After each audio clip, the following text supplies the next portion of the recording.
294টা আসনের মধ্যে নিশ্চিতভাবে টিএমসি 166টা পেতে চলেছে, বিজেপি 71, কংগ্রেস 4, লেফট 1, আদার্স 3, বাকি রইল 49টা আসন, যেটা 50-50।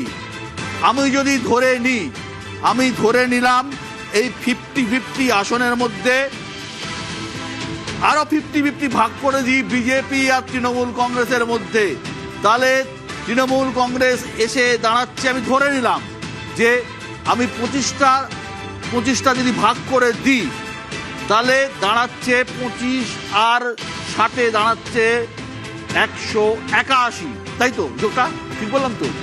181 আর 25টা যদি বিজেপির দিকে যোগ করে দিই, মাফ করবেন 191। আমি অঙ্কে কম, চিরদিন কাঁচা ছিলাম, ইতিহাস আমার সাবজেক্ট ছিল, সুতরাং অঙ্কে আবারও ভুল করেছি। 191 আর 25টা আসন যদি বিজেপির দিকে যোগ করে দিই তাহলে দাঁড়াচ্ছে 70 আর 20 96। কিন্তু 49-এর মধ্যে 5-7টা তো আমাদের। আমি বলছি পার্থদা, আমি আসছি, আপনাদের একদম ইয়ে করে দিচ্ছি এমন নয়, কিন্তু আমি ধরে নিলাম এই 49-এর মধ্যে আমি ধরে নিলাম 5টা আসন কংগ্রেস সিপিএম এর মধ্যে লড়াই হচ্ছে, তাহলে 45-এ যদি 22-22 করি তাহলে তৃণমূল কংগ্রেস দাঁড়াচ্ছে 188 আর বিজেপি দাঁড়াচ্ছে 93।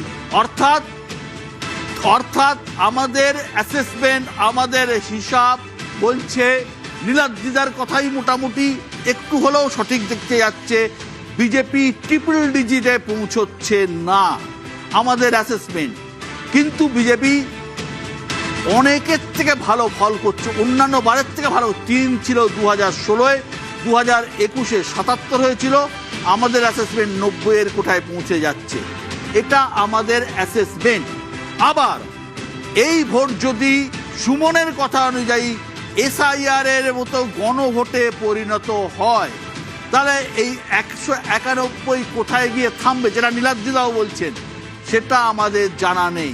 কিন্তু ওভারঅল চিত্র দেখে যেটুকু বোঝা যাচ্ছে তাতে চতুর্থবারের জন্য মমতা বন্দ্যোপাধ্যায় ফের নবান্নের প্রবেশ করতে চলেছেন বলে অন্তত আমাদের চতুর্থবারের জন্য নির্বাচন কমিশনে কোনো বদল হতে